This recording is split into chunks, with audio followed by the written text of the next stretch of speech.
ஒரு சின்ன சிறுவன் நூற்றுக்கணக்கான புலிகள் மேல ஏறி ஒரு ஊருக்குள்ளேயே வர்றான். இதை கேட்டாலே சும்மா அதிருதில்ல. பந்தல நாட்டு ராஜா ராஜசேகரனுக்கு பம்பை நதிக்கரையில ஒரு அதிசயம் காத்திருந்தது. கழுத்துல ஒரு தங்க மணியோட ஜொலிக்கிற தேஜஸோட ஒரு அழகான குழந்தை அங்க அழுதுட்டு இருக்கு. அந்த குழந்தையை அரண்மனைக்கு தூக்கிட்டு வந்து மணிகண்டன்னு பேர் வச்சு வளர்க்கிறாரு ராஜா. இளவரசன் மணிகண்டன் வளர்ந்து பெரியவனா ஆகி வில்வித்தையிலையும் வீரத்திலையும் ஈடு இணையற்ற ஒரு மாவீரனை நிற்கிறாரு. ஆனா அரண்மனைக்குள்ள ஒரு சதிவலை பின்னப்படுது. மணிகண்டன் மேல பொறாமை கொண்ட ராணியும் அமைச்சரும் சேர்ந்து ஒரு கொடிய நாடகம் ஆடுறாங்க.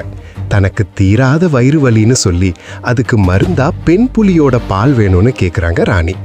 மணிகண்டனை அழிக்க இதுதான் சான்ஸ்னு அவங்க நினைக்க, அந்த வீர சிறுவன் எதை பத்தியும் கவலைப்படாம ஒரு கையில வில்லும் தலையில இருமுடியும் சுமந்து அந்த பயங்கரமான காட்டுக்குள்ள தனியா காலடி எடுத்து வைக்கிறாரு. அங்க காடே அதிருது. மர்மமான அந்த அடர்ந்த காட்டுக்குள்ள மலை மாதிரி நிக்கிறா எருமை முகம் கொண்ட மகிஷிங்கிற அரக்கி. மரங்களை வேரோட பிடுங்கி எரிஞ்ச அட்டகாசம் பண்ற அந்த மகிஷியை பார்த்து மணிகண்டன் பயப்படல. மின்னல் வேகத்துல காத்துல பாய்ந்து தன்னோட தெய்வீக அம்பால அந்த அரக்கியை துவம்சம் பண்ணி வதம் பண்றாரு.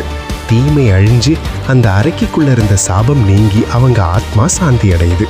ஆனா அங்கதான் அந்த பிரம்மாண்டம் ஆரம்பிக்குது. காட்டுக்குள்ள ஒரு பெரிய பெண் புலி மணிகண்டன் முன்னாடி வந்து மண்டியிடுது.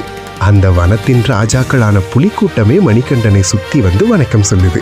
மணிகண்டன் புலிப்பால் கொண்டு வருவாருன்னு பார்த்தா ஆச்சரியத்துல ஊரே வாயடிச்சு நிக்குது. ஒரு பிரம்மாண்டமான பெண் புலி மேல மணிகண்டன் ஏறி வர பின்னாடியே ஒரு புலிக்கூட்டமே இராணுவமா அணிவகுக்க பந்தல நாட்டுக்குள்ள ஒரு மாஸ் என்ட்ரி கொடுக்கிறாரு மணிகண்டன். இதை பார்த்து ராணியும் அமைச்சரும் நடுங்கி போய் மண்டிடுறாங்க. கடைசியில தன் அவதார நோக்கம் முடிஞ்சு சபரிமலை உச்சியில பல்லாயிரம் விளக்குகளுக்கு நடுவுல யோக நிலையில அமர்ந்து இன்றும் உலகையே காக்கிற தர்மசாஸ்தாவா மாறி போறாரு இந்த மணிகண்டன். சாமி சரணம் ஐயப்பா.